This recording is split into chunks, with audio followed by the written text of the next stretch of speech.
পৃথিবীর ম্যাপটা দেখেন, 1945 সালের আগে ইসরায়েল নামে কোনো দেশ ছিল না।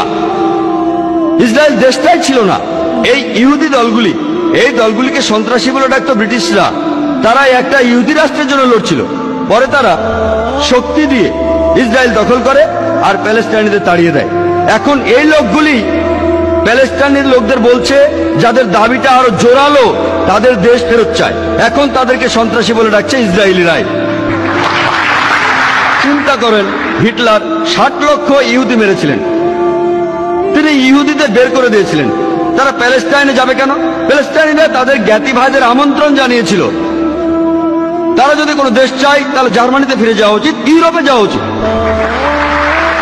চিন্তা করেন, প্যালেস্টাইনিরা তাদের স্বাগতম জানিয়েছিল। ধরেন আপনার বাসায় একজন মেহমান আসলো, অচেনা সেই লোককে আপনি বাসায় থাকতে দিলেন, আর কিছুদিন পর সে আপনাকে বাসা থেকে বের করে দিল। আপনি দরজার সামনে বলতে থাকলেন, আমার ঘর ফেরত চাই, ফেরত দেন। লোকে আপনাকে বলবে সন্ত্রাসী। ঠিক এই ঘটনাই ঘটেছে। আজকে এই প্যালেস্টাইনিদের সন্ত্রাসী বলা হচ্ছে কেন? তারা তাদের দেশ ফেরত চায়। আর এখন পৃথিবীর মানুষ, বিশেষ করে উন্নত দেশগুলির মানুষ, তারা নির্বিকার ভাবে এই অন্যায় মেনে নিচ্ছে।